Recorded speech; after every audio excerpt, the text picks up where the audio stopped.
Christy Mirack was found murdered, and the killing has residents scared. You just don't expect it. It shouldn't happen. Jenny Zatricky was found beaten and strangled. Who knows where this person is? Are they in a different state? Have they left the country? Are they even alive? 28 years. It's almost been time enough to give up hope. In the Mirack case, Parabon was able to build a genetic profile using DNA found at the murder scene in 1992. That's the heart of this case, is science, it's DNA.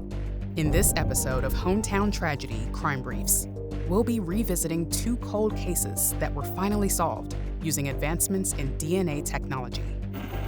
In our first story, the killer of a young school teacher was identified after 2 decades and turned out to be someone unexpected and beloved by the community.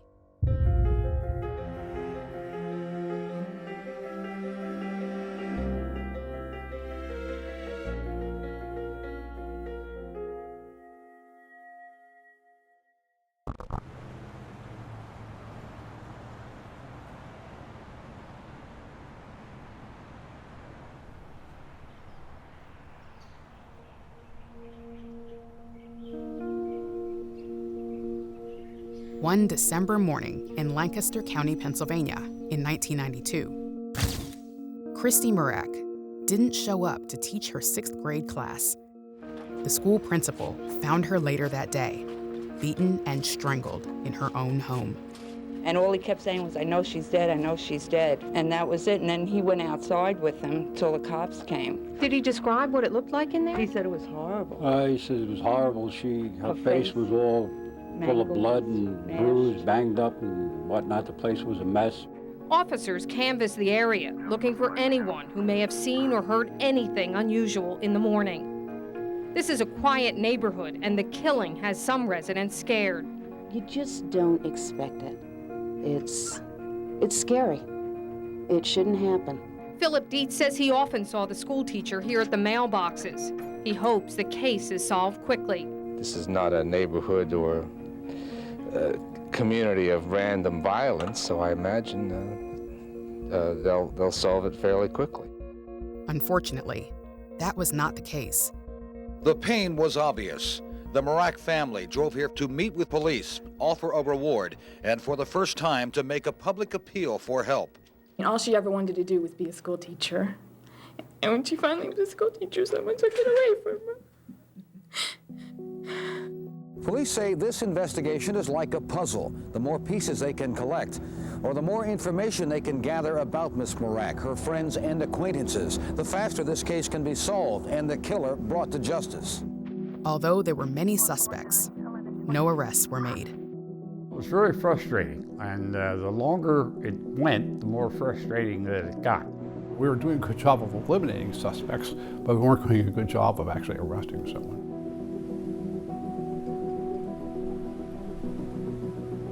The homicide went unsolved for 2.5 decades.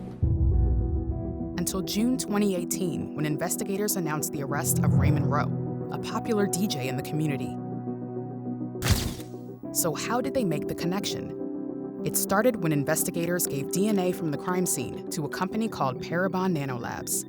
We felt like we had exhausted all our leads. Parabon was really our last shot, and little did we know at the time that it's turned out to be our best. Parabon used the DNA to create a genetic profile and uploaded it to GEDmatch, a site that was also used in the Golden State Killer case. It's a public website that is most commonly used to find relatives. This suite of tools that we now have that are really separate and apart from traditional DNA analysis is providing law enforcement just incredible tools for lead generation. In about half of our cases, a little more, we can get a good enough hit. The genealogy is feasible, that we can generate maybe not the identity of a person, but significant leads for the police. Parabon was able to find someone who was a relative of the killer and trace the family tree to a potential suspect, Raymond Rowe, a name that never came up in the original investigation. Rowe, also known as DJ Freeze, was a well-known member of the community. At the time of the murder, he'd been living just a few miles from Christy's home. None of us want to believe that we could be walking amongst or working next to someone who could have potentially committed such a horrible crime. Although never proven in court, District Attorney Craig Stedman says it's believed Rowe stalked Christy from afar in 1992. We can't prove a direct connection. But District Attorney Craig Stedman did lay out some circumstantial evidence. Service master where he worked is right down here, literally on the same road that she lives. She would sunbathe outside of her apartment, and that would have put her right on the road that he would have driven by. Investigators went undercover at one of his events to collect a DNA sample. After testing, they found it was a match to the DNA found at the 1992 crime scene. Today, we are announcing the arrest of Raymond Charles Rowe for the murder of Christy Mirack from December 21st, 1992. The length of time that the defendant just went back to the community and enjoyed his life, it is chilling, it's haunting to all of us that he could just compartmentalize this and go back and literally enjoy his life. This isn't personal. It's about whether he's a good DJ or whether he's been nice to people at any point in time. It's like, did he kill her in 1992? And he's got to answer for it. And the science is really, that's the heart of this case, is science. It's DNA.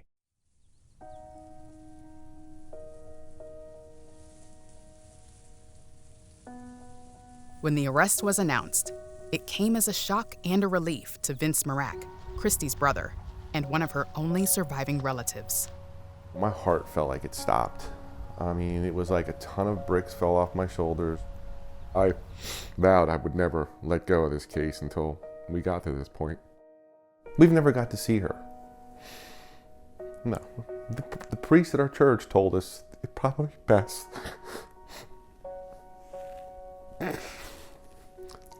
not to see her.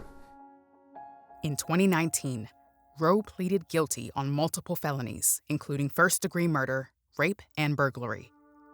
Rowe took the district attorney's deal, taking the death penalty off the table. In the courtroom, Rowe turned to Christy's family, tearfully saying, "I'm sorry, sir. To the family, I can't imagine what you're going through. I apologize." It feels like I can breathe easier, you know? I mean, we're not anywhere we need to be. We have a long road to go here, I know that, but this is what we've wanted for so long, and it's finally here. She's at peace. I would say she's at peace right now.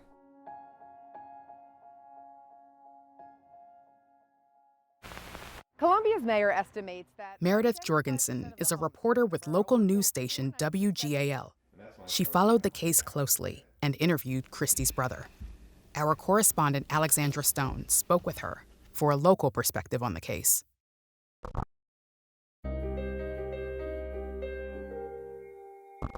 Hi, Meredith. Thank you so much for joining us.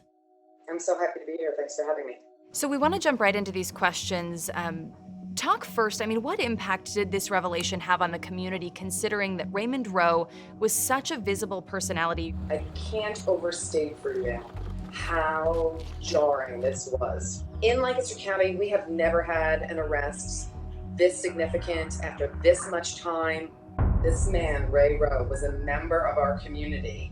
He knew so many people in town. He knows so many people in town. His job was to be among the community, and he chose to stay in this community, which is mind-blowing to a lot of us who think, if you thought you got away with potentially the perfect murder, why would you stay in the community where that crime took place? And that's one of the unanswered questions here. So while Ray Rowe is sitting in jail, his family, their lives have been turned upside down. They feel like they can't be a part of this community anymore. It has rocked this community to its core. And you actually interviewed Christy Mirack's brother then, Vince, and he had a very heartfelt reaction to the news. So can you talk a little bit about your interview with him and any reaction from the rest of the family? Alexander, this was one of the most heart-wrenching interviews I've done in my 15-year tenure at WGAL.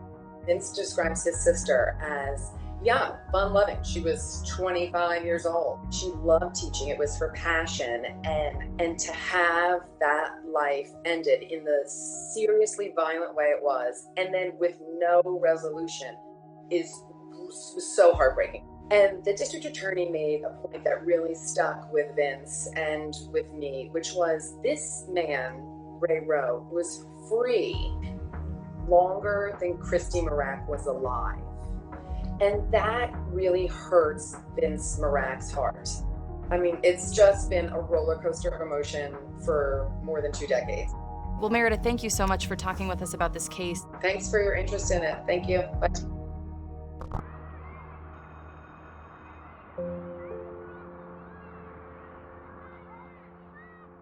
The school Christy taught at no longer exists, but a sculpture garden with a memorial, donated by the Mirack family, remains.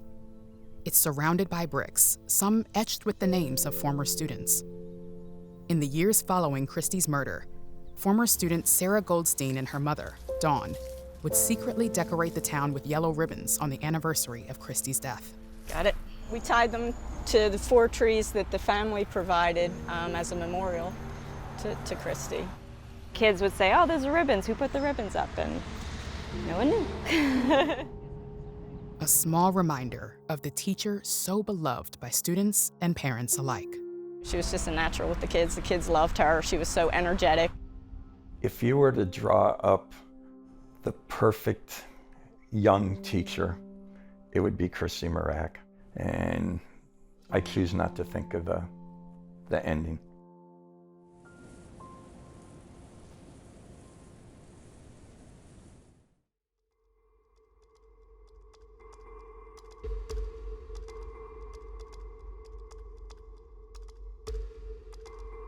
When we come back, we'll look at not 1, but 3 cold cases solved with a single DNA match.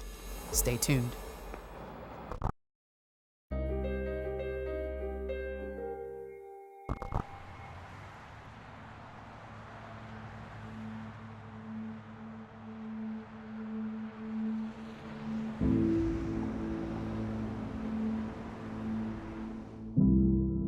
Three murders and 1 rape case across 3 states went unsolved for nearly 30 years until a link between them was revealed. Genevieve "Jenny" Zitricki was 28 years old when she was murdered in her apartment in Greenville, South Carolina in 1990. Her body was found in her bathtub. She'd been beaten and strangled to death. We still don't know why. And again, that's a lead. If you know why, then it's pretty simple to find out who the suspect is, but we don't have that. In the years that followed, the case went cold. But Jenny's family never gave up hope.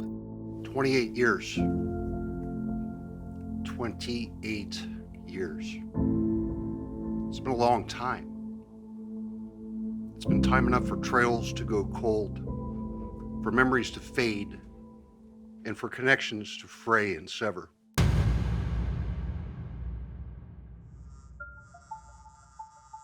It wasn't until the mid-2000s that investigators learned Jenny's murder wasn't an isolated incident.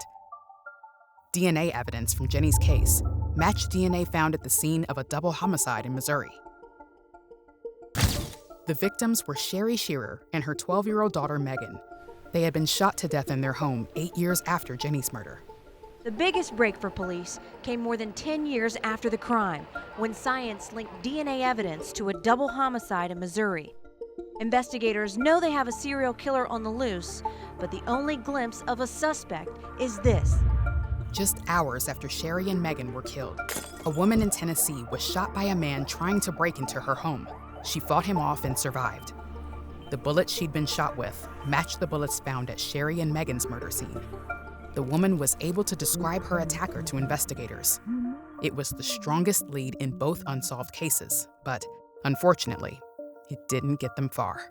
Who knows where this person is? I mean, are they in prison, in jail on unrelated crimes? Are they in a different state? Have they left the country? Are they even alive? I mean, those are questions that we just don't know.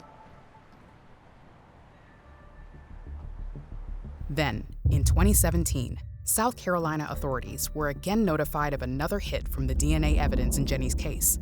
The same man was responsible for a 1997 unsolved rape in Memphis, Tennessee. But once again, the information led nowhere. Right here, 2 large cases of files, numerous, hundreds and hundreds of hours that detectives have put into this case trying to resolve it. In 2018, investigators in all 3 states decided to work with Parabon Nanolabs and try a relatively new method of DNA analysis.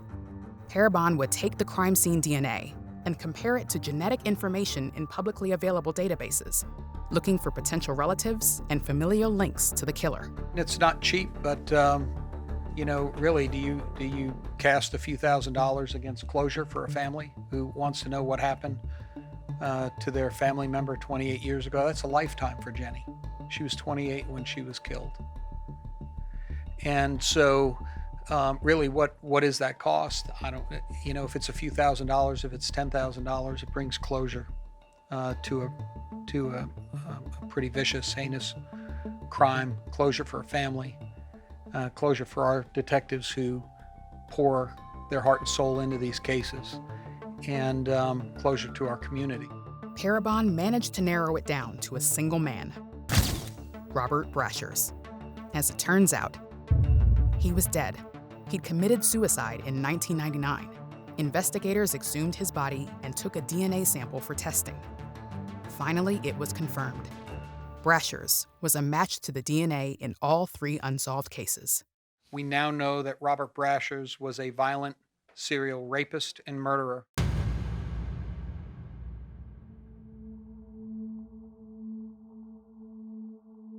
When I got the call the other day, it was, and it still is, very emotional, because we never gave up.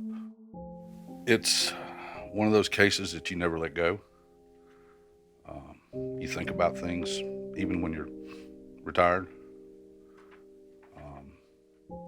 All the officers, all the investigators do that. It's just every victim's important. So you're glad when you get closure on any of those cases. But this is heartfelt. It's almost been time enough to give up hope, but the men and women of this outstanding organization, in concert with professionals from other far-flung jurisdictions, never gave up. They never wavered. They never forgot their promise.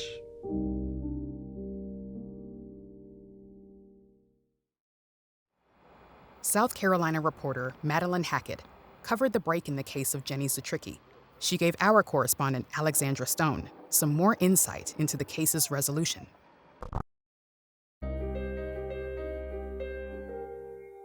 Probably the most alarming part about all of this was that this was premeditated in a way. This was not random.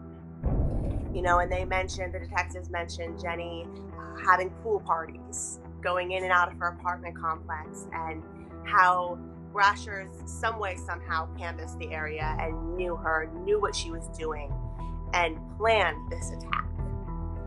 For me as a woman, that's frightening. Right, and it's stories like this that might make people consider submitting their own DNA into one of these databases in hopes of catching a criminal. Yeah, absolutely. I mean, we hear about these genealogy sites and everything, and it can be used obviously to determine my ancestors, but little do people realize that it can ultimately solve and crack these cold cases, and more beyond that, provide closure for people like Philip. You know, in those 28 years, one of their parents had died, you know, so imagine dying and never knowing what happened to your daughter, knowing what happened to her daughter, but not knowing who was behind this atrocious crime. Is it possible Brashers is responsible for other crimes that have gone unsolved other than the ones that police have mentioned already? There is a high likelihood. I mean, you hear about his criminal background.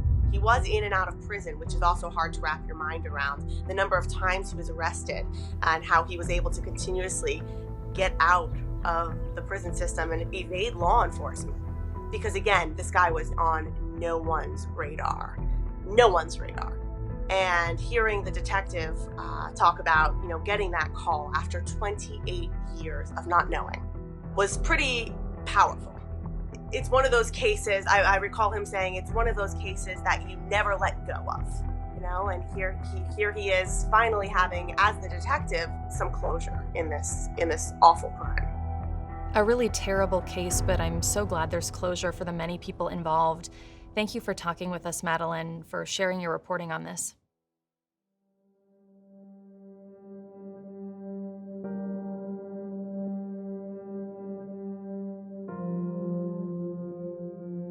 It's been 28 years since Jenny was taken from us. The intervening years have brought the painful sorrow of loss and the longing for what could have been. But we do well to remember her in life. She was a force of nature, a firecracker, a bundle of infectious energy, an intelligent, vibrant, caring human being.